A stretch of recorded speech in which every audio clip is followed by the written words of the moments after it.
En Radio Proverso, La Estantería, llegamos al corazón de la literatura. Dirige y presenta Tomás Sánchez Rubio.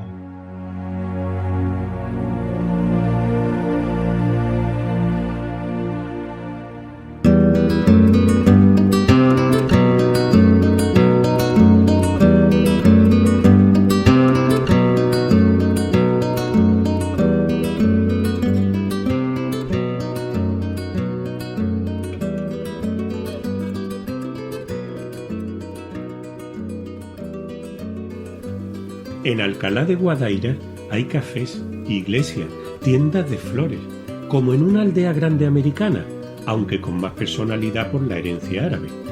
Al pie de mi hotel hay un café con mesas en la acera que se llama La Mezquita. En cuanto me siento, se acercan unos vendedores muy raros, algunos ciegos, con tiras de papel numeradas. Dicen que es lotería. Me ofrecen un trozo de papel por 10 pesetas. Y me dicen que si sale un número que está allí impreso me darán 10.000. Yo le pregunté al primer vendedor que se me acercó si es que él tenía tanto dinero. Y entonces aquel hombre tan mal vestido se rió y me dijo: yo no, el dinero lo da el gobierno. Entonces resulta que todos esos hombres, y hay millares en Sevilla, son empleados del gobierno, pero parecen muy pobres. ¿Sabes, Betsy querida? No hay gorilas en España. Cosa de veras inexplicable. No sé cómo han hecho su guerra de gorilas en el pasado, por la cual son famosos los españoles en la historia desde el tiempo de los romanos. Tengo que preguntar en la universidad esta tarde. Aunque me molesta hacer ciertas preguntas, porque hay gente a quien no le gusta contestar. Ayer me presentaron a dos muchachos en la calle de las Sierpes, y yo, que llevaba mi libro debajo del brazo y andaba con problemas de gramática, pregunté al más viejo: por favor, ¿cómo es el imperfecto de subjuntivo del verbo airear? El chico se puso colorado y cambió de tema. ¿Por qué se puso colorado? Me suceden cosas raras con demasiada frecuencia, y no se puede decir que los hombres sean descorteses, no, al contrario, se preocupan del color de mi pelo y hasta de mi salud. En la puerta del café hay siempre gente joven, y cuando vuelvo a casa veo que alguno me mira y dice: está buena. Yo no puedo menos de agradecerle con una sonrisa su preocupación por mi salud. Son muy amables, pero no los entiendo. A veces se ruborizan sin motivo, o se ponen pálidos, sobre todo cuando les pregunto cosas de gramática.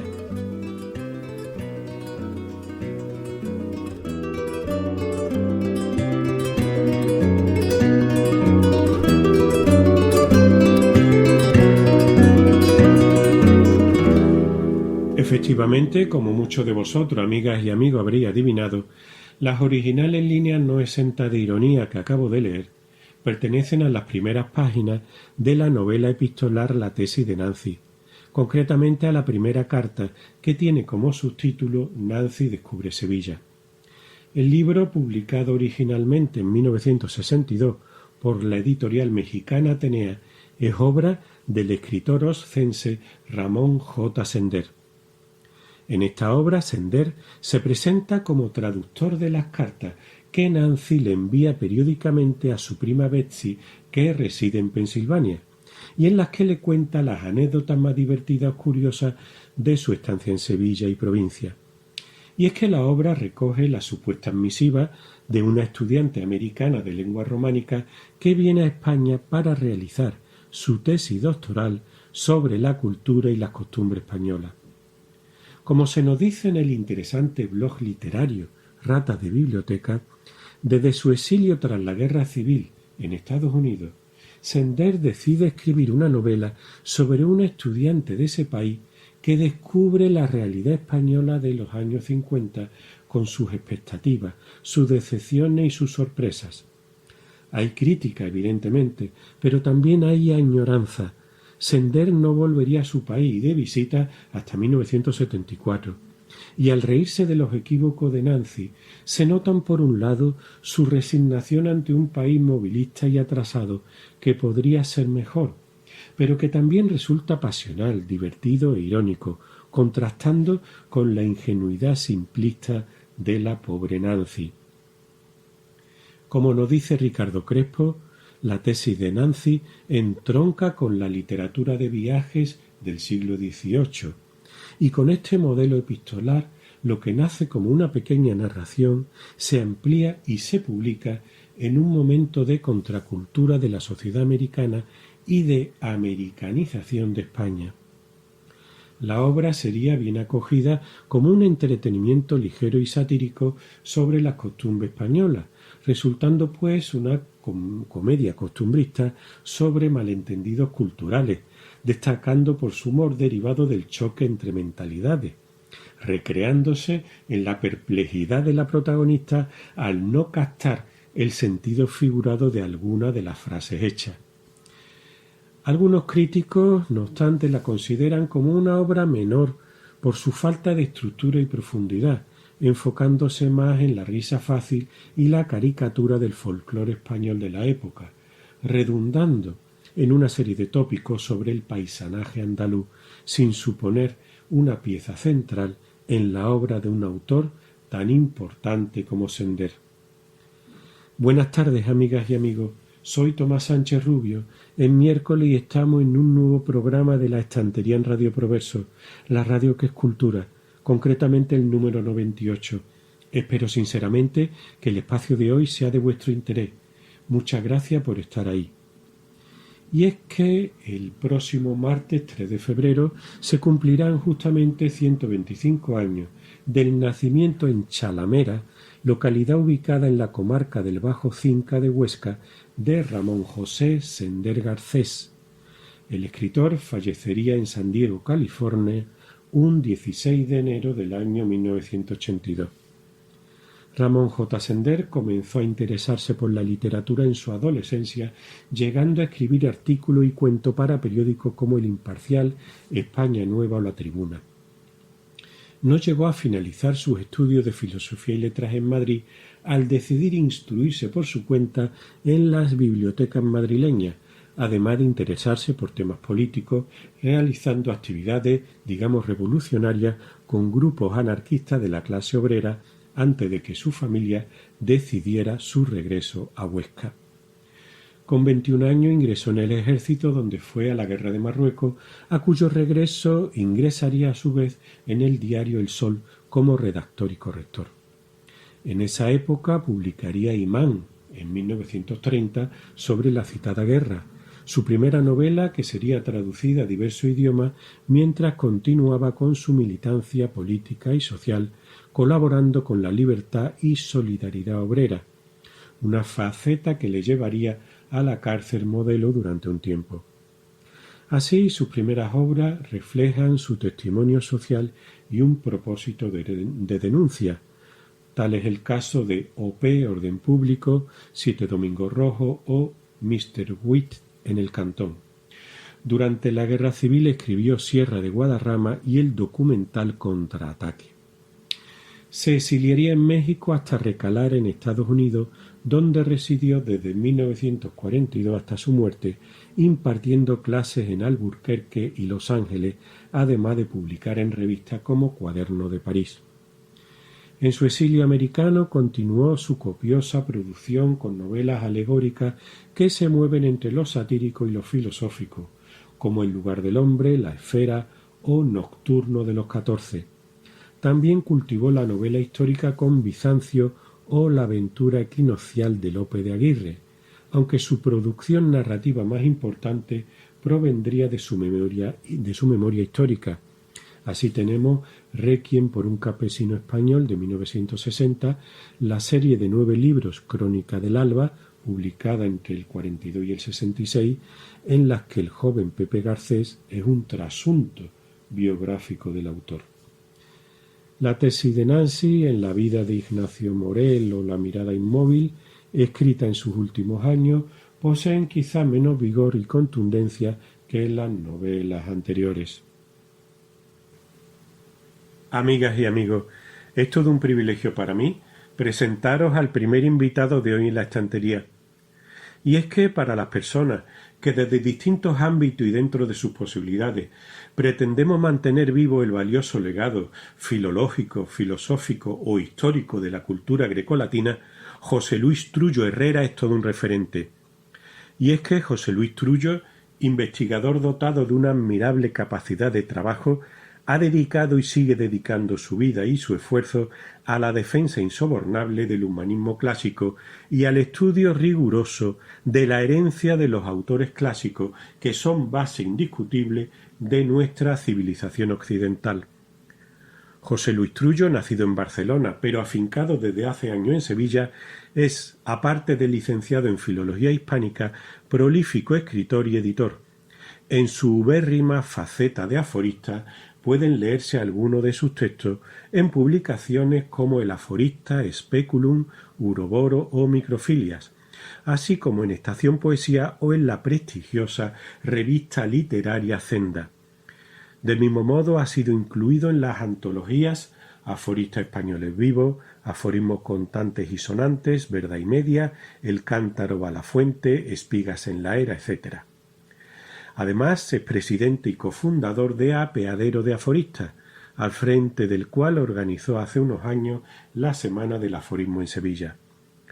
Por otra parte, José Luis es presidente de Cipres Cultura, editor de la revista digital Humanistas, codirector de la colección Humanitas de la editorial Cémata y jefe de la sección de aforismo de la revista digital Culturamas.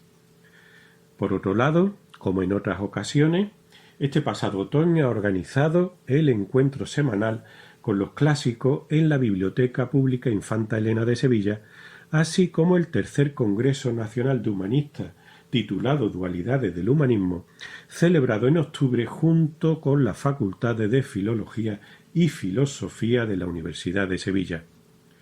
Como editor, coordinador, coautor o autor individual, José Luis cuenta con numerosísimas publicaciones, entre otras Dignitas, una apología del humanismo clásico, El banquete de los humanistas, un brindis por los clásicos, Retorno al humanismo, lecturas de sabiduría perenne, Dios en el aforismo antológico, Remiúrgica, pura maravilla, Naranja de la China, nunca se sabe, el aforismo ante el espejo, Metavolante, etcétera, etcétera, etcétera.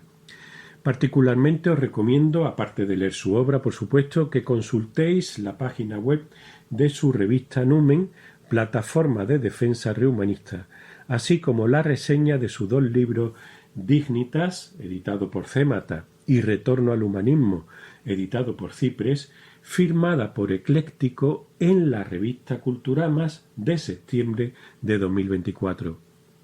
José Luis, amigo, muchísimas gracias por acompañarnos hoy en la estantería. Bienvenido a esta que es tu casa. Buenos días. Muchas gracias a Radio Proverso, a Tomás, por invitarme a compartir con vosotros mis experiencias, que en los últimos años se han concentrado sobre todo en la investigación en torno al humanismo y también a un género literario como el aforismo. Y todo ello pues en torno a Cipres Cultura, una entidad sin ánimo de lucro que fundamos hace unos años en Sevilla, un grupo de entusiastas de las letras, y que desde entonces hemos intentado armar algunas propuestas, tanto editoriales como en el plano de los eventos, congresos y jornadas y sesiones de trabajo en torno a los clásicos, a la cultura occidental, al gran patrimonio de esa cultura europea que ahora mismo parece estar en tela de juicio por parte de los propios europeos, ¿no? Que no se reconocen, no se quieren reconocer en ella. Y nosotros, en la medida de nuestras posibilidades, hemos intentado no diré rescatar, pero sí preservar del olvido esas grandes aportaciones de la cultura occidental, que comúnmente se suelen estructurar en torno a temas o autores. Y en ello hemos invertido bastante tiempo, bastante ilusión, con resultados desiguales, como es normal, unas veces más masivos, otras veces menos. Hemos estado tanto a pie de calle, como se puede decir, junto con las bibliotecas públicas, y en un nivel pues más especializado con las universidades. Y en este último campo pues hemos celebrado congresos en la Universidad Complutense de Madrid, en concreto 3 congresos, 2 de humanistas y uno sobre aforismo español. Con la Universidad de Sevilla pues hemos organizado un par de simposios, unas jornadas en torno al aforismo, y el tercer Congreso Nacional de Humanistas, que se celebró en octubre del 2025, junto con la Facultad de Filosofía y la Facultad de Filología. Os estoy hablando desde los jardines del Guadalquivir, aquí al lado del río, con los pajaritos, el barco pasando, y una mañana festiva, el día de la Inmaculada Concepción, con un sol más o menos radiante, en un locus amoenus muy adecuado para rememorar esta tarea que tan placentera nos resulta realmente a quienes nos dedicamos a ella, simplemente por voluntad de servicio. No obtenemos ningún beneficio material, no lo buscamos. También sería absurdo en un campo como el de las humanidades quererse, ya no digo hacer rico, sino quererse dedicar de manera profesional a ello. Hombre, hay quien lo hace y lo consigue, pero siempre es mejor hacer las cosas que uno desea, sin tener que preocuparse por si eso va a redundar en un lucro, ¿no? Así queda claro que uno lo hace como un fin en sí mismo y no como un medio para obtener, pues eso, una ganancia material, ¿no? Bueno, en el campo ya editorial, lo que sobre todo estamos trabajando, como decía, es el tema de los clásicos, especialmente cierta vertiente de los clásicos del humanismo que en las últimas décadas pues ha permanecido en la sombra, creo que de una manera no involuntaria. Esa tradición del humanismo cristiano, o que pone el foco en los aspectos o bien religiosos o bien espirituales de la tradición humanista, que incluye tanto el cristianismo como Grecia y Roma. Y bueno, hemos sacado a la luz algunos textos que no se habían publicado nunca, o que llevaban muchísimo tiempo sin hacerlo, como por ejemplo el caso de la vida solitaria de Francesco Petrarca, que es un caso bastante llamativo, ¿no?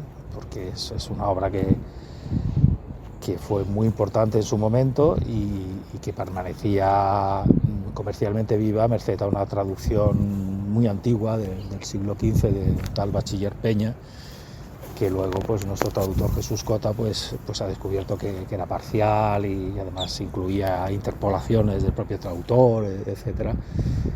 Y en fin, ya os digo que hemos trabajado bastante este aspecto de la tradición occidental. Os invito a conocer estas propuestas en nuestra web, cipres.com.es, y en fin, nuestra voluntad es seguir en ello, seguir remando a favor de los clásicos, aunque tenga que ser en contra de la corriente principal de nuestros días. No por llevar la contraria, sino porque pensamos que realmente no podemos prescindir de esa tradición, con sus luces y sus sombras, por supuesto. Además, con la tradición hay que mantener un diálogo. No se trata de ponernos de rodillas ante los clásicos, ni de imitarles, como en su momento se preconizaba, sino de admitir primero que mucho de lo que somos se lo debemos a ellos, y que tampoco ellos eran perfectos, que bueno, como humanos que fueron, también tenían sus limitaciones, nosotros las nuestras, y al final pues se trata de, en ese diálogo fecundo con los clásicos, vislumbrar algo que se pueda parecer a una sabiduría mínima, ¿no? Y en esa clave pues también los aforistas, en un sentido amplio, pues han contribuido, ¿no? con esa mezcla de ambición y humildad propia de los grandes sabios, pues el poder brindar lecciones de vida sapiente a nuestros contemporáneos y también a nuestros descendientes, de manera que se puedan manejar en la vida con más claves que no las simplemente les ofrecen sus coetáneos, ¿no?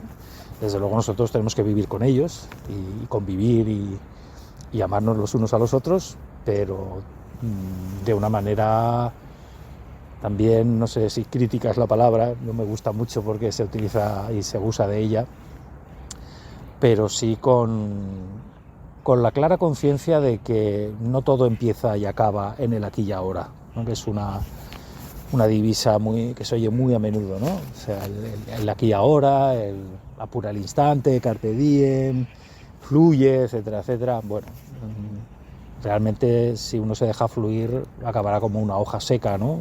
Arrastrada por el viento. Tenemos que tener unos mínimos anclajes, o bueno, unas boyas, si podemos decir así, que nos permitan flotar y no hundirnos, saber dónde estamos, y para orientarnos en la existencia, pues me parece que los clásicos son unas buenas referencias. Ya digo, sin idolatrarlos, sin negar la posibilidad ni a nosotros mismos ni a nuestros contemporáneos de transformar esa tradición, enriquecerla. De hecho, es nuestro deber el hacerlo.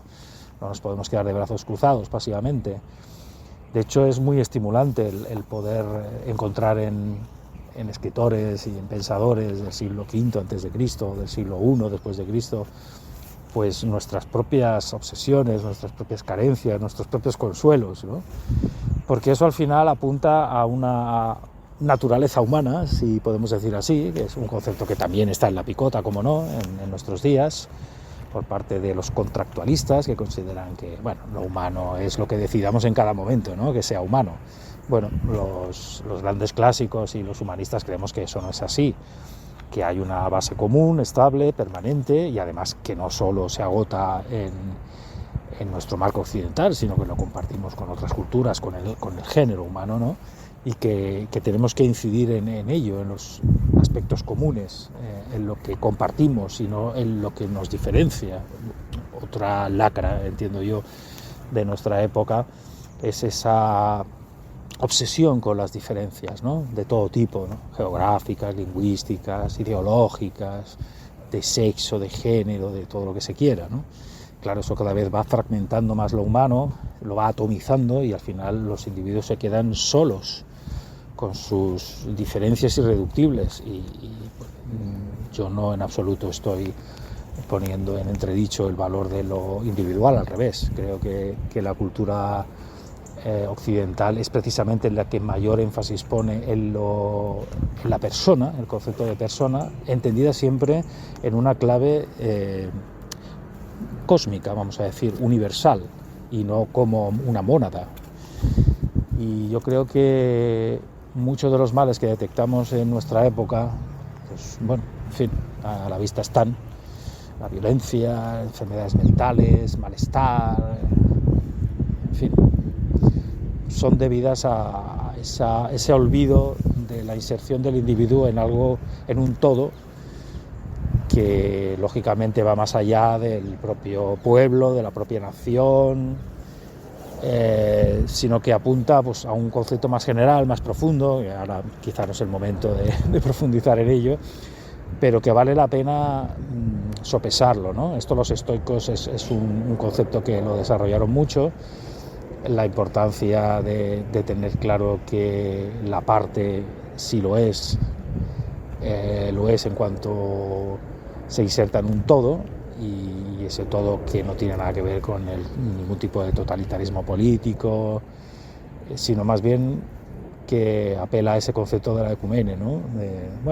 de la comunidad humana, que trasciende, pues, las épocas y las distintas culturas, que al final, pues, las culturas particulares seguramente son importantes porque nos ayudan a recordar ese sentimiento de pertenencia, pero no podemos tampoco idolatrarlas y acabar pensando que son un fin en sí mismas, ¿no?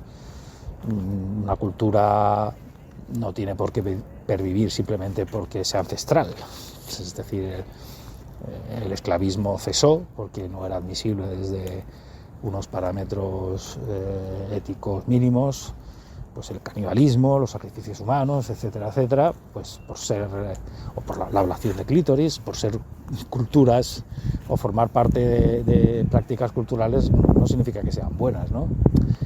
Quiero decir, es importante el leer, formarse, instruirse, documentarse, reflexionar, porque muchas veces damos por buenas ciertas proclamas sin ser conscientes de a dónde nos pueden llevar, ¿no? Si no nos detenemos y las sopesamos, ¿no?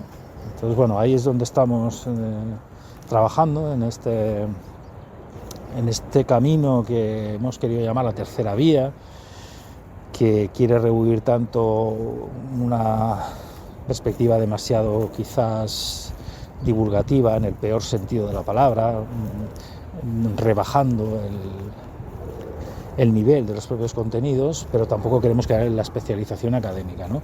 Entonces eso, bueno, es esa alta divulgación que los ingleses y los anglófonos conocen muy bien y practican de una manera excelente, que en España pues también ha tenido preclaros cultivadores y que ahora seguramente está en retroceso por eso, ¿no? Porque parece que se ha polarizado la cultura entre pues una élite de eruditos y un pueblo pues entregado a las redes sociales y a la cultura de masas, ¿no? En fin, esto es lo que quería compartir con vosotros. Espero que podamos encontrarnos en las distintas ocasiones en que convocamos eventos y muchas gracias a Tomás y a Radio Proverso por vuestro trabajo y por tendernos la mano.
En el espacio Desde la Raíz, donde sabéis que nos gusta comentar habitualmente en cada programa la etimología de unas cuantas palabras y expresiones pertenecientes a nuestra rica lengua castellana, seguiremos hablando esta semana de algunas voces de cuyo origen, a pesar de seguir siendo más o menos habituales hoy día, hemos perdido ya la conciencia.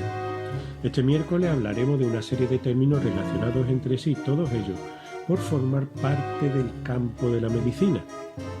Y comenzaremos por el término gripe. Según el diccionario de la Real Academia Española, llamamos gripe a una enfermedad epidémica aguda acompañada de fiebre y con manifestaciones variadas, especialmente catarrales. Pues bien, en cuanto a su origen, diremos que la palabra gripe proviene del francés grippe, con 2 P, que a su vez deriva del verbo gripper, que significa agarrar o sujetar. Gripe, por tanto, se usaría originalmente para referirse a la sensación de estar agarrado o aprisionado por la enfermedad, pasando luego a ser el nombre para el mal infeccioso respiratorio que conocemos hoy. La voz se popularizaría en español a partir del siglo XVIII, coexistiendo con el término influenza del italiano, que proviene a su vez del latín influentia, que se refería al influjo de los astros en la salud como la posible causa de las epidemias en la Edad Media. En segundo lugar, comentaremos el término resfriado. Según la Real Academia Española, el resfriado es un enfriamiento catarro, una enfermedad leve de la vía respiratoria que causa síntomas como moqueo y estornudo, o bien un destemple general del cuerpo por interrumpirse la transpiración, siendo también válidos como sinónimos los términos catarro, constipado y resfrío. Pues bien, el caso es que la palabra resfriado proviene del latín vulgar exfrigidare, que significa enfriar. Esta palabra, a su vez, se forma a partir del prefijo ex, que aquí indicaría repetición o intensificación, más la raíz del verbo frigidare, con el significado de enfriar o hacer frío. En resumen, resfriado etimológicamente se refiere a un estado severo de enfriamiento o a la acción de enfriarse, que en el contexto de la salud se asocia con la contracción de un catarro. Y bueno, de catarro hablaremos en tercer lugar. Según el diccionario, llamamos catarro primero a un flujo o destilación procedente de las membranas mucosas, especialmente las nasales. También conocemos por catarro la inflamación aguda o crónica de las membranas mucosas con aumento de la secreción habitual de moco. Pues bien, esta palabra proviene del latín catarrus, que a su vez deriva del griego catarros, cuyo significado es literalmente flujo hacia abajo, derivado del verbo catarrein, que hace referencia a cuando corre un líquido de arriba a abajo. Esta palabra, este verbo, se compone de catar, un prefijo con el significado de hacia abajo, y la raíz del verbo rein, que es fluir, y que lo vemos, por ejemplo, en hemorragia, como flujo de sangre. Tal término hace referencia a la secreción nasal y la mucosidad descendentes que se producen durante la afección respiratoria. En cuarto lugar, tenemos la curiosa palabra escarlatina. Según el diccionario, la escarlatina es una enfermedad contagiosa que causa fiebre alta, amigdalitis y un sarpullido rojo escarlata en la piel, siendo una infección bacteriana estreptocócica común en los niños. Muy bien, diremos que la palabra escarlatina proviene del italiano scarlattina con 2 T, que a su vez deriva de scarlatto, que significa color escarlata en español, haciendo referencia a esa tonalidad roja intensa asociada a la enfermedad. Pero si indagamos más, veremos que el término escarlata tiene un origen más complejo, posiblemente pasando por el árabe hispánico iscarlat como alteración del persa sakirlat, haciendo referencia a un tipo de tela de color rojo intenso. En griego medieval tenemos el término sigilatos, haciendo referencia a un tejido con marcas circulares que en latín resultaría sigillatum, con el significado de paño marcado. En quinto lugar comentaremos el término cólera. Según el diccionario, como sustantivo masculino, el cólera se usa para referirse a la enfermedad epidémica bacteriana que presenta vómitos y diarrea severa. La palabra cólera como enfermedad deriva del latín cólera, que a su vez procede del griego cholera, un derivado de cholé, que significa bilis. Originalmente el término se usaba en la medicina hipocrática para referirse a enfermedades con diarreas biliosas. La conexión se fortalecería con la teoría humoral, en la que se creía que el exceso de bilis amarilla, podía provocar ira. La abundante diarrea del cólera se asociaba visualmente con este humor. En sexto lugar tenemos la palabra asma. Nos dice el diccionario que el asma es una enfermedad bronquial caracterizada por jadeos, dificultad para respirar, tos y opresión en el pecho, y que está originada por un estrechamiento de la vía respiratoria. Lo cierto es que el término asma proviene del griego asthma, que significa jadeo o respiración entrecortada. De ahí pasó al latín asthma, del que deriva la palabra española, haciendo referencia a su significado a una enfermedad concreta de los bronquios caracterizada por la dificultad para respirar. Y ya para terminar veremos el término migraña. Se define la migraña como una jaqueca, un dolor de cabeza intenso y recurrente, generalmente localizado en un lado, con hipersensibilidad a estímulos externos y a menudo acompañado de náusea y vómito. Se considera sinónimo de jaqueca y cefalea. El caso es que la palabra migraña procede del latín tardío hemicrania, que a su vez deriva del griego gemicrania, la cual palabra está compuesta por gemi, que hace referencia a mitad, y cranium, cráneo. El término describe un dolor de cabeza que afecta pues a una mitad del cráneo y fue un término introducido por el médico romano Galeno en el siglo II después de Cristo. Y aquí ya, para terminar de verdad, no me resisto a comentar la curiosa palabra jaqueca que nos ha aparecido anteriormente. Tal término proviene del árabe hispánico shaqueca, derivado a su vez del árabe clásico saquica, que significa ni más ni menos que mitad o lado.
Nuestro querido y admirado compañero y amigo José Manuel Martínez Arias, relatista de cabecera de La Estantería, vuelve a estar un miércoles más en el programa con su sección El Rincón de las Historias. Hoy escucharemos un relato que ya nos trajo hace unas cuantas semanas y que resultó para muchos de vosotros y vosotras especialmente conmovedor. Se trata de su original cuento titulado Extraña noche. El argumento era sencillo: un enigmático encuentro en la impersonal habitación de un anónimo hotel.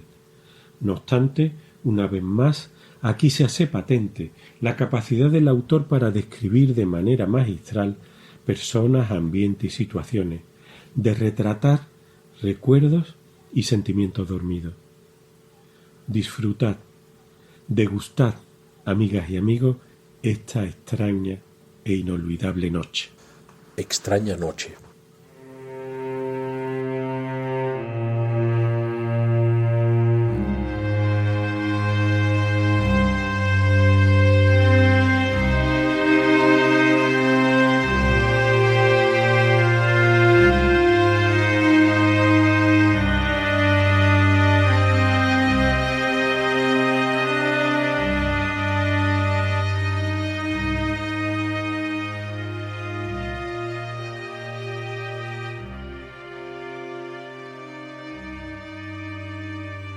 Nunca he sido impaciente en la espera y he logrado sin esfuerzos que mis pensamientos, llevados por la imaginación y esa cosa suya que alguien inconsciente quiso aislar y llamó memoria, vuelen de imagen en imagen o de idea en idea para ir a posarse levemente y por poco tiempo en alguna seductora joven de ojos claros y delgados labios, o en un aguerrido soldado lanzándose al abismo del combate en un campo de batalla invisible a consecuencia de la humareda, o a un coleóptero, un escarabajo rinoceronte quizás, de agudas pinzas invadiendo ignorante el territorio arenoso de un rival más grande y poderoso que él.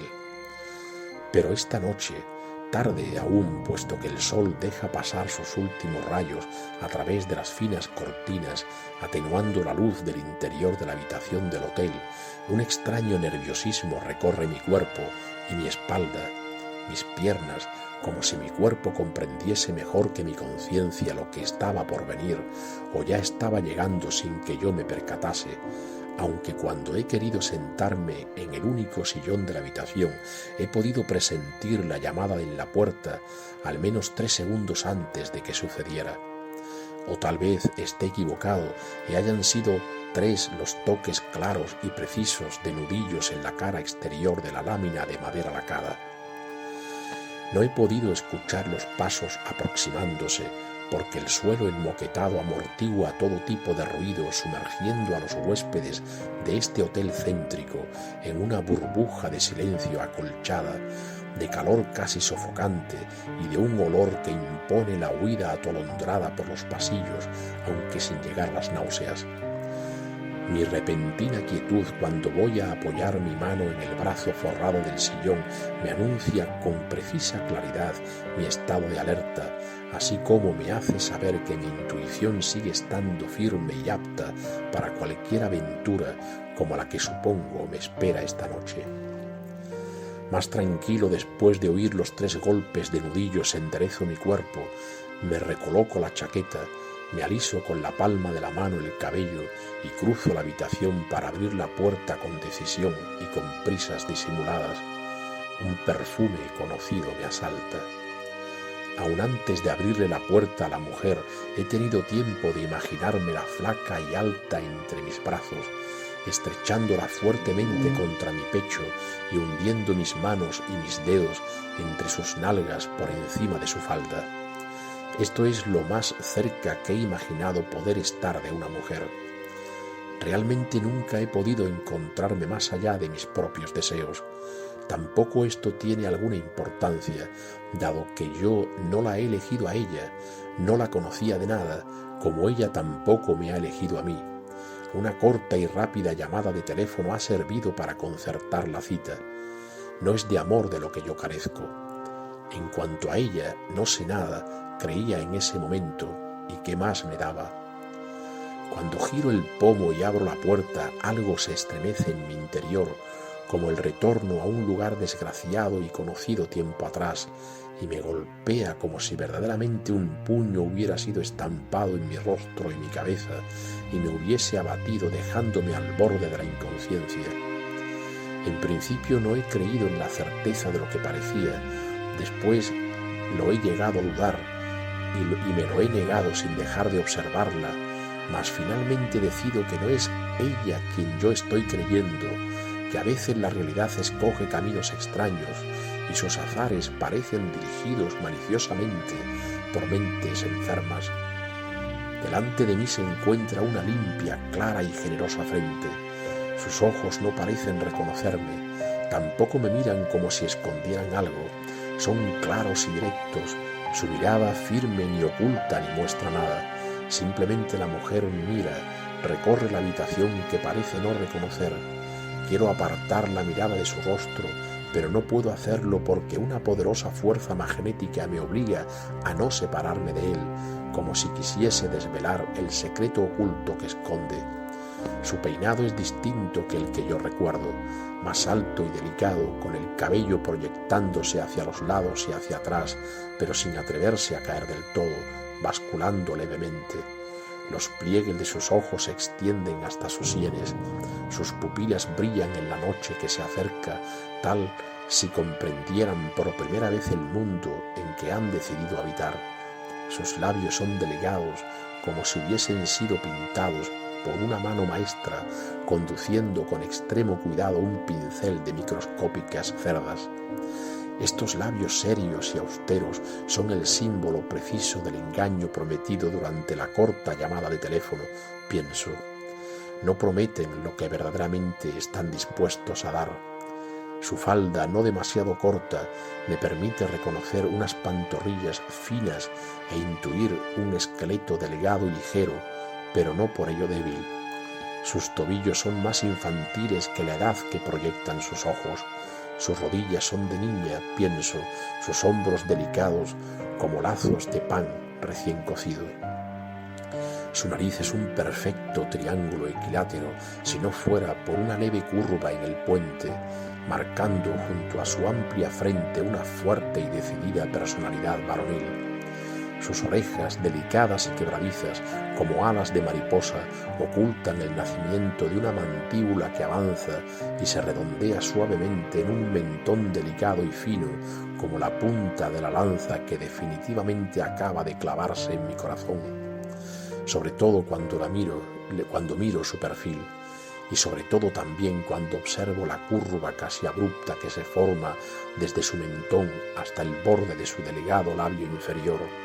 Sus pómulos estiran la piel de su cara, borrando cualquier esbozo de arruga que pudiera suponérsele.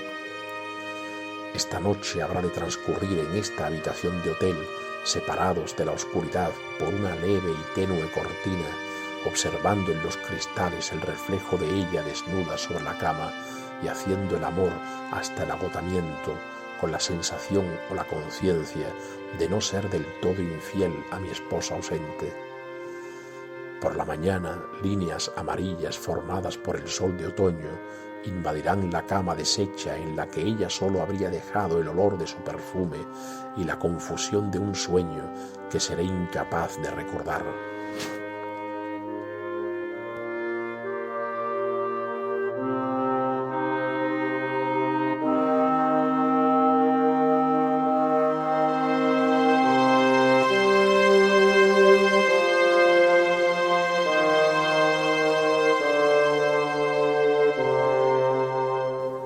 No es la primera vez, amigas y amigos, que nos acompaña en el programa el siguiente invitado de hoy a la estantería. Tuvo lugar su primera intervención justamente en el programa 69, correspondiente a la primera quincena de septiembre de 2024, donde nos hablaría de su interesantísimo primer poemario Antes de que la nada nos alcance. Hoy Agustín Raposo Montes, escritor natural de La Palma del Condado y profesor de Lengua Castellana y Literatura en el IES Albero de Alcalá de Guadaira, vuelve para hablarnos de su segundo poemario, publicado como el primero por Ediciones Genuidas y titulado La imperfección del arañazo. Os recuerdo por otra parte que la presentación del mismo tendrá lugar en la Biblioteca Pública Editor José Manuel Lara de Alcalá de Guadaira el viernes 6 de febrero por la tarde. Agustín, amigo, es un privilegio contar con tu presencia y con tus versos de nuevo en la estantería. Bienvenido a esta que sigue y seguirá siendo tu casa. Hola, buenas tardes, Tomás, y buenas tardes también a todos los oyentes de la estantería en Radio Proverso, a los que mando un saludo afectuoso y les doy también o les deseo un feliz 2026, ¿vale? Ahora que estamos empezando un nuevo año. Bueno, como ha comentado Tomás, yo soy Agustín Raposo Montes, originario de La Palma del Condado, en Huelva, que vivo en Sevilla desde el año 2012 y profesor actualmente, profesor de lengua castellana y literatura en el IES Albero de Alcalá de Guadaira, que Tomás conoce bien porque también pasó por allí como docente. También tengo la licenciatura en Antropología Social y Cultural por la Universidad de Sevilla. Y escribo poesía. Ya lo de considerarme poeta me parece palabras mayores, así que yo digo que escribo o intento escribir poesía. Ya a Tomás, al que le agradezco nuevamente su invitación a participar en este programa, ya tuve la oportunidad de aparecer en el mismo. No sé si, ahora no recuerdo ahora si en el 2024, yo creo que sí, hace un año y poco. para hablar del que entonces era mi primer poemario, que se publicó en noviembre de 2023 por Ediciones Genuidas, antes de que la nada nos alcance.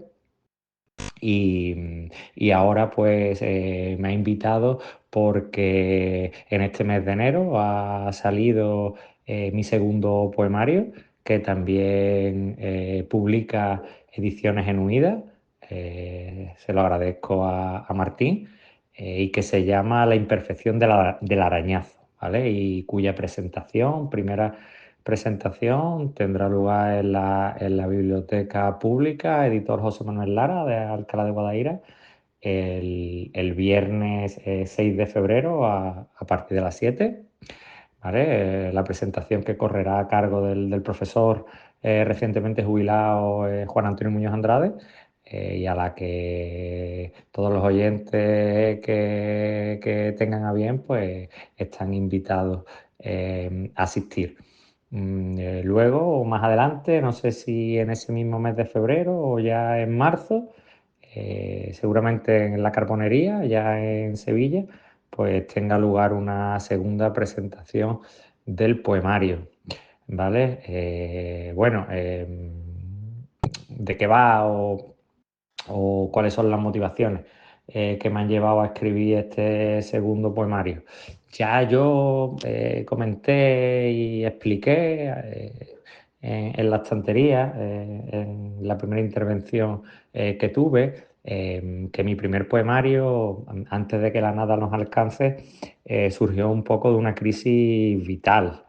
Entonces era un poemario muy visceral, con poemas que surgieron prácticamente de las entrañas, de las tripas, y donde hablaba fundamentalmente de mí, ¿no? Y de mi familia, de mi hijo, de mis amigos, etcétera. Y era un poemario que había nacido un poco como exorcismo, ¿no? De los demonios personales y de un mal momento anímico. Antes de que la nada nos alcance, y ya en una posición vital más tranquila, más calmada, encontrándome bien, he seguido escribiendo porque escribir se ha convertido en otra parte o en otra faceta de mi vida. Es algo que necesito, que me sirve un poco para tratar de explicarme o de manifestar mi posición en el mundo, y ante temas que me preocupan y me obsesionan, tanto sociales como puedan ser pues la precariedad laboral, el cambio climático, el auge que hay de la ultraderecha en todo el mundo, etcétera, como de cuestiones personales, ¿no? Como esa nostalgia por la infancia, la preocupación por el hecho de acercarse uno a la vejez o de ir haciéndose viejo, etcétera. Pero este poemario que he publicado en este 2026, La imperfección del arañazo, es un poemario un poco diferente antes de que la nada nos alcance, porque es un poemario donde he intentado salirme un poco del yo, ¿no? Hay mucha poesía bueno, evidentemente que se hace con una pretensión de universalidad, pero en la que hablamos única y exclusivamente de nosotros mismos, de nuestros sentimientos, etcétera. Y me gustaba experimentar con una poesía que también interpelara a nosotros, y en la que la voz poética no coincidiera conmigo, ¿no? No tuviera relación conmigo, la voz poética no fuera Agustín Raposo, donde la poesía sirviera como una forma de adoptar otras máscaras, otros papeles, y un poco esa fue la idea. Todo esto además, o gran parte del poemario, de los poemas que lo conforman, nacieron de un taller de escritura creativa que realicé a lo largo de 4 o 5 meses con la poeta granadina Olaya Castro, que es una de las poetas contemporáneas mías de referencia, y donde ella nos invitaba un poco eso, a salirnos del yo, ¿vale? Por eso en este poemario, o este poemario lo divido en 4 secciones, y las 3 primeras pues comprenden poemas que abarcan más a un tú, o interpelan más a un tú o a un nosotros, que a mí mismo, que no hablan exactamente de mí. De hecho, la primera parte comprende una serie de poemas donde me pongo en la piel de los desfavorecidos, ¿no? De los que menos tienen. Son poemas donde hablo, pues eso, pues de la gente sin techo, de la explotación laboral, de la inmigración, ¿no? El jugarte la vida en el estrecho, buscando una vida mejor, donde también aparece el yo poético, pero relacionándolo con circunstancias externas a mí que me duelen, como por ejemplo alumnos que han perdido a su padre o a su madre durante el curso en los que yo he sido su profesor, por un cáncer terminal, por una enfermedad grave, etcétera. Luego, la segunda parte es una parte en la que adopto o uso personajes literarios, personajes de ficción, personajes de series, de la cultura pop, etcétera, pues para hablar también de eso, de violencia, de explotación, y ahí hay poemas pues que tienen como protagonista pues desde Azarías, ¿no? El personaje de Los Santos Inocentes, a Laura Palmer, la protagonista de la magnífica serie de David Lynch, Twin Peaks, etcétera. Luego la tercera parte es una parte que sirve un poco de bisagra del poemario, de que conecta las 2 primeras partes con la cuarta, en la que postulo un poco la necesidad de, ante este planeta en el que vivimos, que está lleno de desigualdades, de injusticias, etcétera, la necesidad como de hacer borrón y cuenta nueva. Entonces son poemas donde propongo una especie de deconstrucción y reconstrucción de la realidad.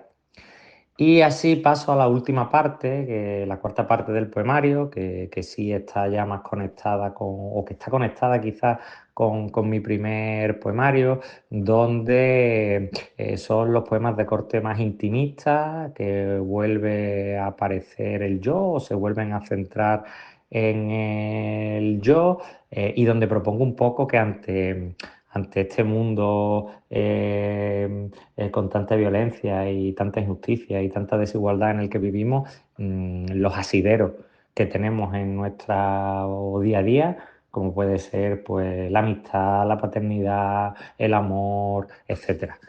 Un poco esa era la idea, y así se articula el libro. Y bueno, me gustaría, antes de terminar y de despedirme, pues leer algunos poemas de cada parte, ¿no? Un poema de cada parte. Si son muy breves, 2, para que los oyentes se puedan hacer una idea del contenido del libro, y que si les gusta, pues que se puedan hacer con él, ¿vale?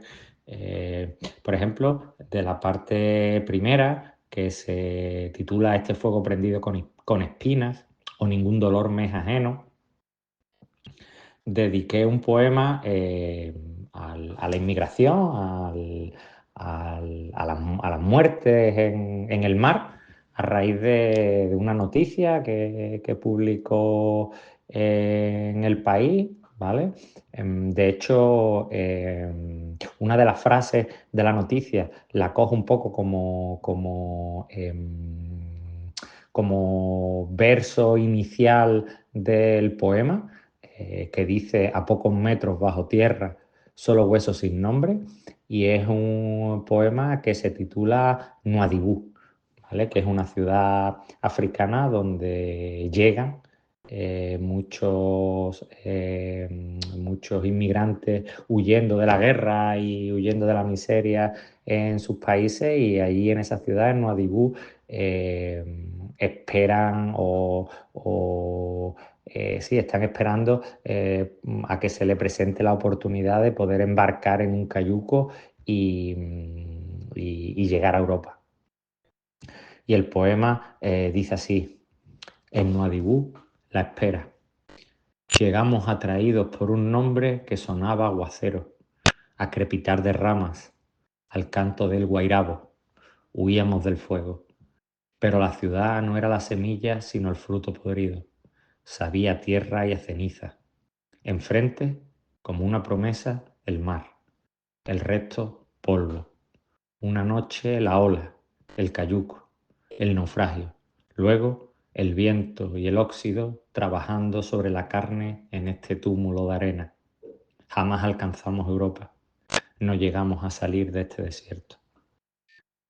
También esta primera parte, el poemario con el que arranca el libro, está dedicado a una mujer, a una sin techo sevillana, Rosalinda Miller, que tiene un poemario precioso que póstumamente, a su muerte, sacó Libros de la herida. Yo me hice con ese poemario, lo leí, me impresionó esa poesía tan hermosa y tan cruda, y le quise dedicar un poema a esa poeta callejera, a esa mujer que había vivido en la calle hasta que murió relativamente joven, creo que no llegaba a los 60 años, y que se llamaba Rosalinda Miller, ¿vale? Y que también empieza con unos versos sacados de uno de sus poemas que dice: he salido de la calle y sin embargo sigo presa de la calle. Y el poema dice: al fondo de la noche, una mujer en cuclillas se inclina sobre las aceras. Con delicadeza sostiene palabras, guardando en los bolsillos las de tacto más áspero. Después, cuando la lluvia arrecie, hurgará entre los pliegues del abrigo en busca de aquello con lo que tejer un poema. Con él calentará sus manos, incendiará su cuerpo, convertirá en rescoldo este fuego prendido con espinas. Bien, de la segunda parte, que se titula Lanzo mi voz como una piedra o en deconstrucción, voy a leer uno de ellos también. Voy a leer el último, que está basado en una novela que a mí también me obsesiona y que es una de mis novelas de autores latinoamericanos favoritos, o favoritas, mejor dicho, que es El océano pájaro de la noche. En El océano pájaro de la noche, uno de los personajes, o el personaje fundamental, es Humberto Peñaloza, al que se le conoce como Mudito, y así se titula el poema, Mudito. Y dice: soy la voz alucinada que fluye desde el reverso de la historia, la identidad diluida tras las máscaras, Humberto Peñaloza, Mudito o el perro de la iris, lo que esconden las viejas debajo de sus catres, la sombra del imbunche. Mi boca habla el lenguaje de las pobres, lame mi lengua el cuerpo deforme del monstruo, acaricia en mis manos la vejez, la locura. Dentro de este recinto de decrepitud y de ausencia, clausuro y tapio. Hago el viaje de las que nada tienen, caminar por el filo hasta disolverme en la noche. De la parte tercera, que se titula reconstruir el incendio o hay que deshacer el mundo. Voy a leer el poema del que saco el título del poemario, que se llama Esto que somos, y que dice así: si salimos del agua reptando por el fango, si nos perdimos en la noche ciñendo la pezuña y el aullido porque nos llamaba la sangre, saciar con muerte nuestra entraña animal, olvídate del círculo y búscame en el borde, en el hueco, en la fractura, en esto que realmente somos, la imperfección del arañazo. Bien, y de la última parte, de la parte cuarta, que se titula Andar tras una esfera breve y frágil, o la esclavitud del yo, voy a leer un par de poemas. El primero, que se titula Gorriones, que dice así: van llenándose a nuestro alrededor las mesas de gorriones que vienen a picar el pan. Los otros ignoran, indiferentes, ese ir y venir entre saltitos, ese trasiego. Yo los observo con detenimiento y envidio su secreto. Ser y estar en el mundo así, aprovechando lo que viene, dejándose llevar. Y el último, que se llama Pompas, y que está, o la anécdota del que parte, pues es una tarde en el parque con mi hijo, ¿no? Que era también un leitmotiv bastante acusado en mi anterior poemario. De hecho, el hecho de la paternidad y mi hijo pues impregnaba casi todos los poemas de la parte final del libro, y también tiene su presencia o su aparición, hace su aparición también en este libro. Dice el poema Pompas: la pompa de jabón cruza el aire indiferente a todo, ensimismada en su redondez cristalina. El niño la persigue, la roza con los dedos y, decepcionado, ve cómo se deshace, cómo estalla en 1000 partículas de agua. Pronto reemprende la carrera, salta tras otras pompas, continúa con su juego.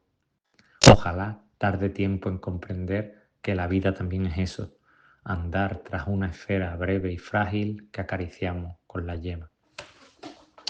Bueno, y hasta aquí mi intervención en este nuevo programa de la estantería.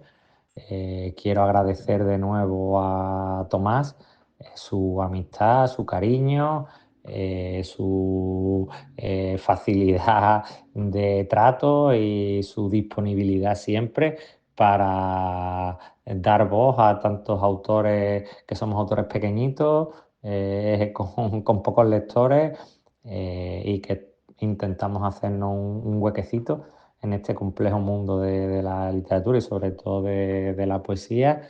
Y nada, muy agradecido por la oportunidad de poder hablar otra vez de mi nuevo libro, y un saludo de nuevo cariñoso a todos los oyentes de la estantería.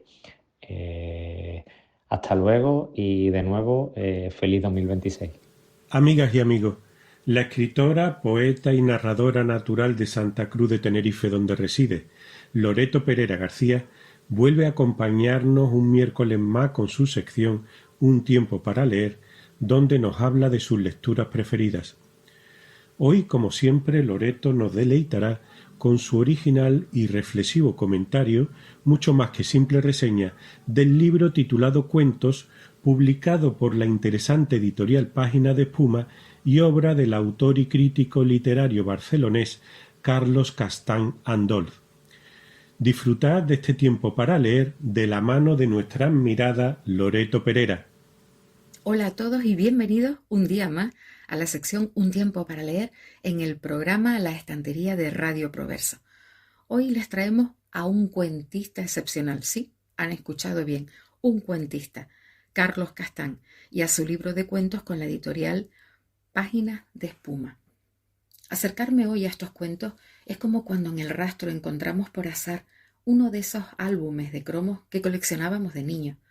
Lo que nos conmueve al pasar las páginas, siempre a punto de desencuadernarse, No es que esos cromos sean más bonitos o más feos, sino el simple hecho de que sean ellos, los mismos, y estén ahí apenas un poco descoloridos. Parece increíble que no hayan cambiado, igual que ha sucedido con todo lo demás. Huesca fue como mi sanatorio de los Alpes suizos, un lugar apartado de las tentaciones donde reponer fuerzas y acostarme temprano. Las vitaminas, el caldo de cocido, el parque, el tedio como un bálsamo amigo, pero que siempre termina por hacerte llorar. Y de ese alejamiento nació todo. De ese hastío desde el que miraba las tempestades pasadas, evaluaba las pérdidas y contaba los cadáveres, de la conciencia de haberlo roto todo. Y creo que es esa melancolía la que funda mi vida de escritor que escribe. Necesitaba creer que escribir podía ser algo más que defenderse de la vida. Y de repente, cuando no parecía haber espacio para mucho más desconsuelo, la muerte por accidente de mi hermano. Tuvo que suceder algo así de terrible para que yo entendiera que si de verdad quería ser escritor, había llegado el momento de ponerse a ello. Es extraño porque aquella experiencia de la muerte tan cercana me enseñó a la vez dos cosas totalmente contradictorias, cuya oposición diría que de alguna manera todavía me conforma como escritor y como ser humano. Entendí en un mismo instante que había que hacer algo y que nada importaba. Aprendí que había que ponerse con urgencia a la tarea al tiempo que aprendía que para qué, que daba igual, que todo daba igual. Quería escribir, pero también estar callado, como si necesitara pronunciar el silencio, permitir que mi noche asomara en la página, aunque solo fuese para dejar constancia de un nada que decir. Muchas veces he pensado que la escritura, ese proceso que tan misteriosamente combina el averiguar y el decidir, tiene que ver con el disfraz y la máscara de aquellos mantos tendidos sobre la fealdad de los muebles, pero también en un momento dado con el gesto rabioso de retirarlos todos de golpe para mostrar desnuda la verdad de las cosas, la incompetencia de la vida a la hora de satisfacer anhelos, los desconchones, la mugre, los papeles pintados. Me doy cuenta de que mis textos parten siempre de un retorno, de manera que vistos hoy como aquel álbum de cromos perdidos y vuelto a encontrar, no pueden ser para mí más que retornos de retorno. Como nosotros, están hechos de cosas que vuelven. Dice Sefaris que allí donde la toques, la memoria duele. Da lo mismo que se trate de los tragos amargos o los momentos supuestamente felices, la herida o la maravilla. No se sabe qué es peor. Somos relatos que sucesivamente se muestran y se esconden, trepan y se hunden, huyen y regresan. Somos el desenlace de algo turbio que sucedió un día. Venimos desde muy lejos todos de un tiempo de tormenta. Buscamos en el mundo cosas, trozos de un pastel de felicidad, instantes que no se deshagan demasiado rápido en la inmensa indiferencia del tiempo.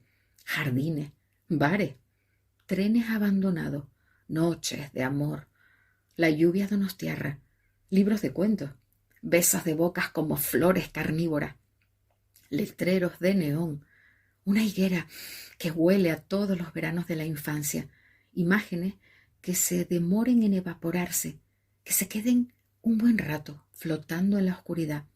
Y al final es posible que la única aspiración razonable sea la de vivir una vida bien contada. Sí, puede que sea justo eso, vivir una vida bien contada. Carlos Castán, aunque de origen alto aragonés, nació en Barcelona en 1960.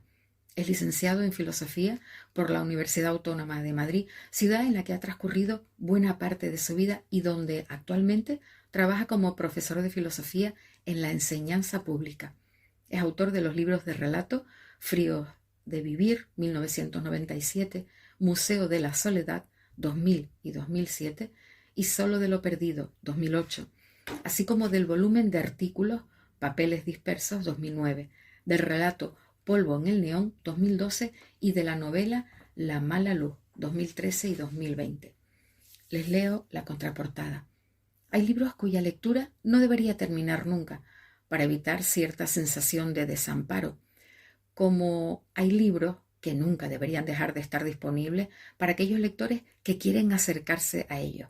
Por eso existe esta edición de los cuentos de Carlos Castán, que recupera y reúne 3 libros de cuento que, si no lo son ya, están llamados a ser clásicos de la literatura contemporánea: Frío de vivir, Museo de la soledad y Solo de lo perdido, junto a su relato más extenso, Polvo en el neón, han sido a lo largo de más de 20 años el ejemplo rotundo de una estética personalísima.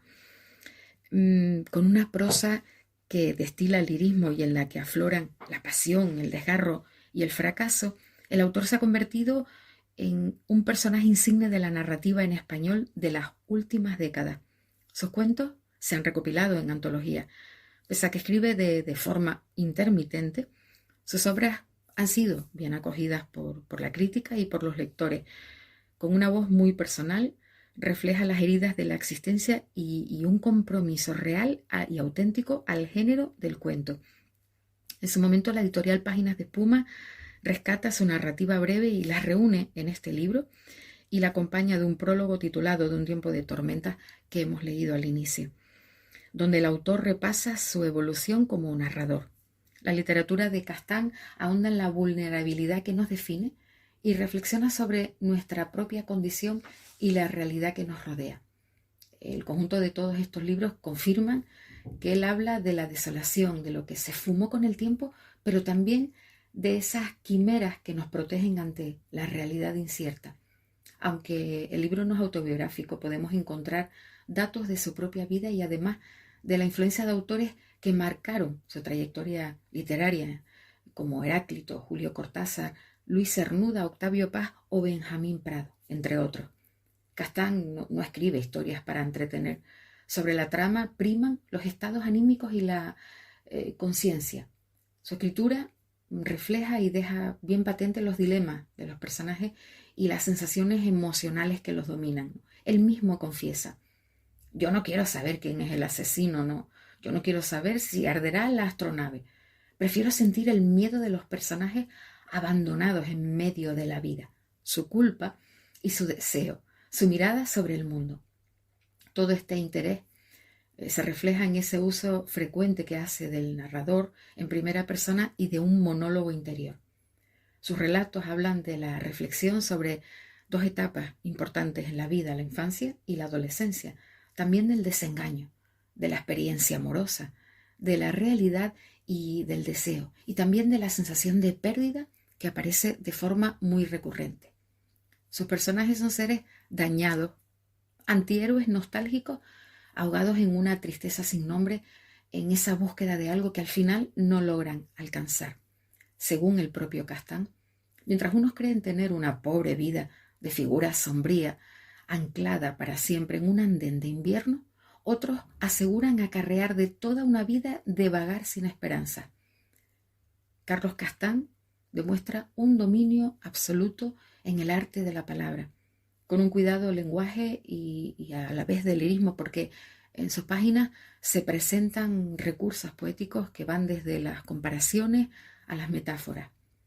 Nos han parecido unos cuentos fantásticos con unos finales muy, muy sorprendentes, un estilo cultivado que nos ha llevado incluso en ocasiones, en muchas ocasiones, a recurrir a la búsqueda de los significados de las palabras, hecho que sin embargo no ha impedido que la lectura fluya ni nos ha quitado las ganas de continuar.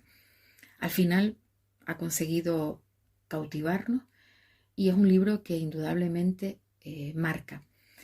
El deseo en sus historias está siempre muy presente, lo hemos mencionado con anterioridad, y cuando terminas de leer continúas reflexionando y pensando en todo eso que él nos cuenta, aún incluso pues, después, pasado el tiempo de haber finalizado con su lectura. Bien, hemos llegado al final de nuestra sección de hoy, de Un tiempo para leer. Gracias infinitas por acompañarnos, y ya saben que nuestra recomendación primordial y más importante es que lean, que hay que leer y seguir leyendo. Les agradecemos nuevamente que hayan quitado un ratito de su tiempo para estar con nosotros, y les mandamos, como siempre, un abrazo con sabor atlántico y hasta un próximo encuentro. Muchísimas gracias. Amigas y amigos, hoy, como hace ya unas cuantas semanas, vuelve a honrarnos con su visita a la estantería el profesor de literatura española José María Fernández Vázquez, miembro del Departamento de Filología y Traducción en la Universidad Pablo de Olavide de nuestra ciudad, y quien compartirá con todos nosotros su interesante relectura de la novela Transterrados de la narradora y ensayista hispano-colombiana Consuelo Triviño Anzola. Disfrutad de sus palabras. Muy buenas, queridos oyentes de la estantería. Para el programa de hoy cruzamos el charco y nos vamos a Colombia, ese país hermoso y tan desconocido. Y vamos a presentar, a recuperar, la obra Transterrado de 2018 de la escritora Consuelo Triviño Anzola, novelista hispano-colombiana. Nuestra autora está afincada en España desde 1988, aunque sus primeras estancias se remontan a 1983, cuando realizó la tesis doctoral en la Universidad Complutense. Su producción literaria se reparte entre la escritura de cuentos y novela, al tiempo que realiza una importante labor de investigación. Así, en este campo, acaba de publicar en la editorial Cátedra 100 novelas con nombre de mujer. Su novela Transterrado se publica por primera vez en España y al año siguiente en su país natal. Señalo este detalle porque la mayoría de las obras de esta escritora se editan primeramente en Colombia, donde es una autora reconocida.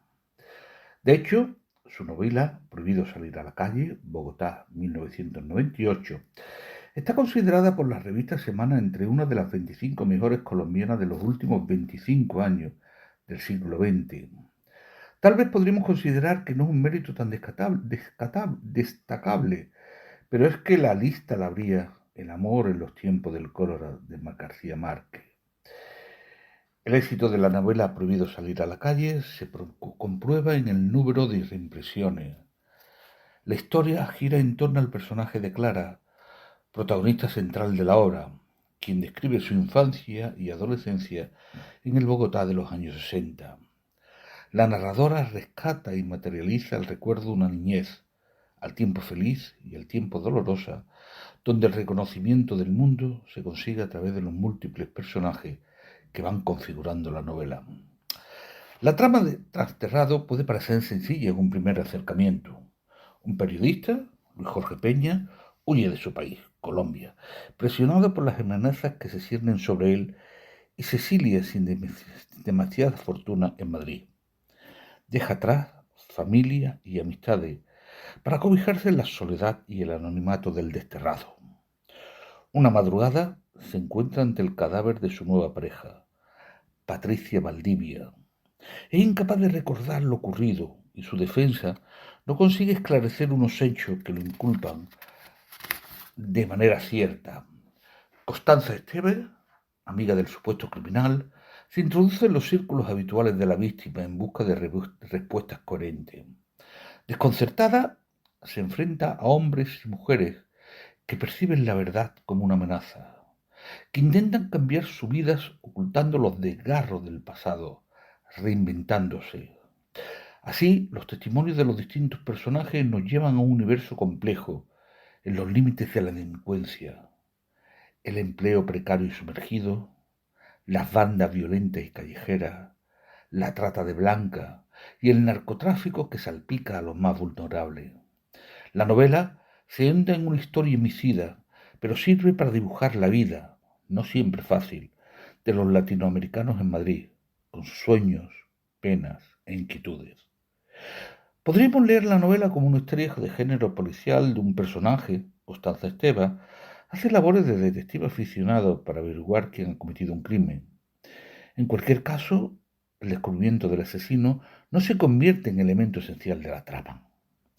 La historia de Transterrado supera esta aparente simplicidad documental de un modelo identificable para delinear el mundo oculto de la inmigración, tantas veces rechazado por la sociedad española.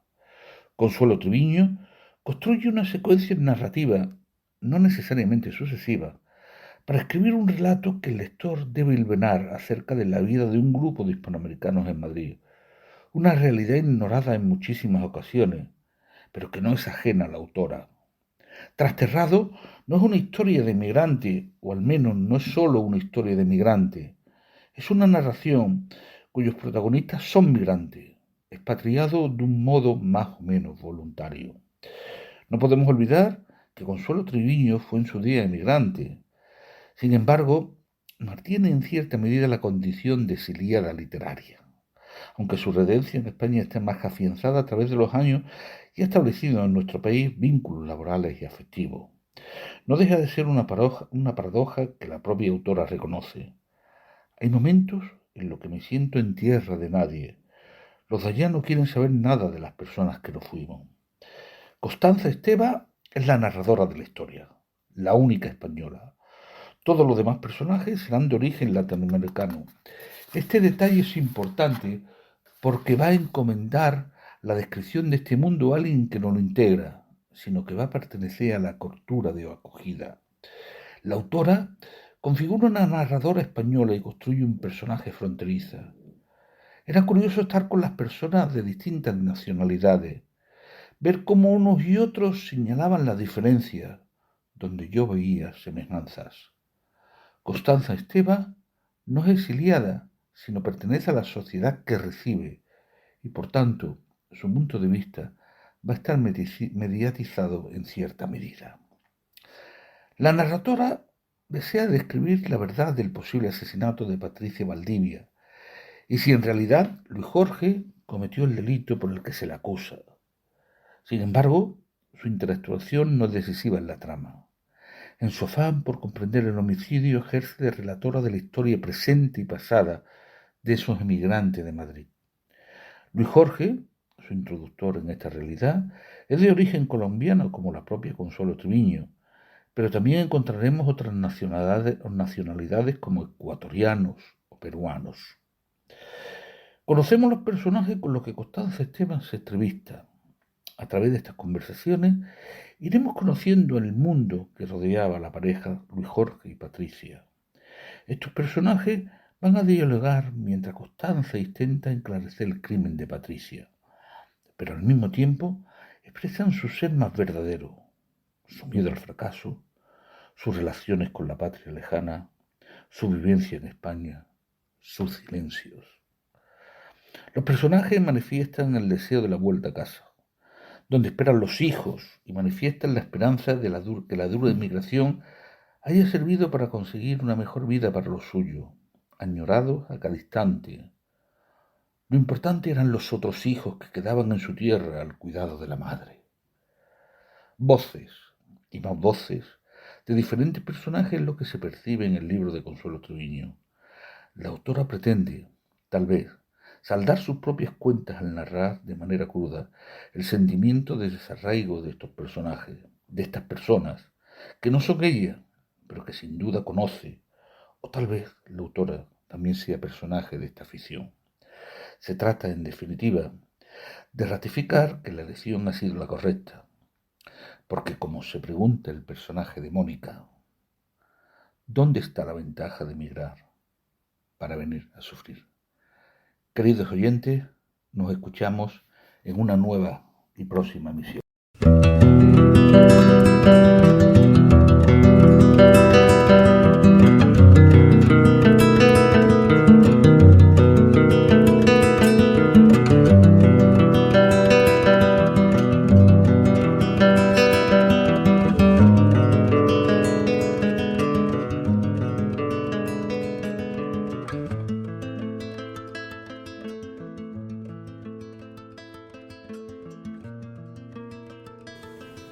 Un día comenzó a hablarme de cosas lejanas, la aldea, su familia, Valentina.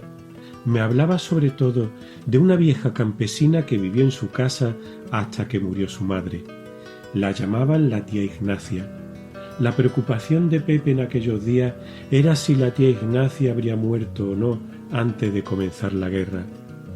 La idea de que un ser tan puro y simple hubiera conocido tantas miserias lo sacaba de quicio.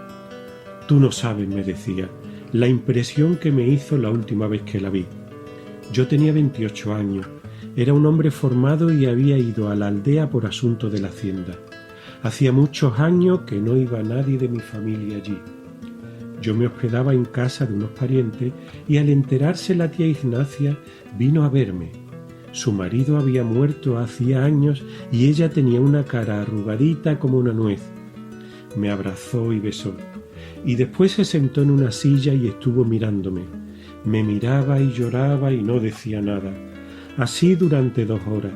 Cuando yo me fui, la dejé llorando todavía, con las manos cruzadas sobre la cintura. Mi amigo repetía: «Oh, si hubiera muerto antes de la guerra, se habría muerto sin conocer tanto odio». Mi amigo la había visto el año 30. Estaba tan viejecita que quizá no resistió 6 años más. La manía de hablar de aquellos tiempos y aquella gente era una defensa y una fuga. Yo también hablaba. Me dejaba influir por las palabras de Pepe sin abandonarme. Estaba con la idea fija en salir del campo. Cuando quería unir la suerte de mi amigo a la mía en mis proyectos de liberación, me miraba extrañado y repetía: «¿Salir de aquí? ¿Para qué?». Y se iba a la entrada del campo a ver los muertos del día. «Esos», me dijo una vez, «esos se van por la única puerta digna de nosotros».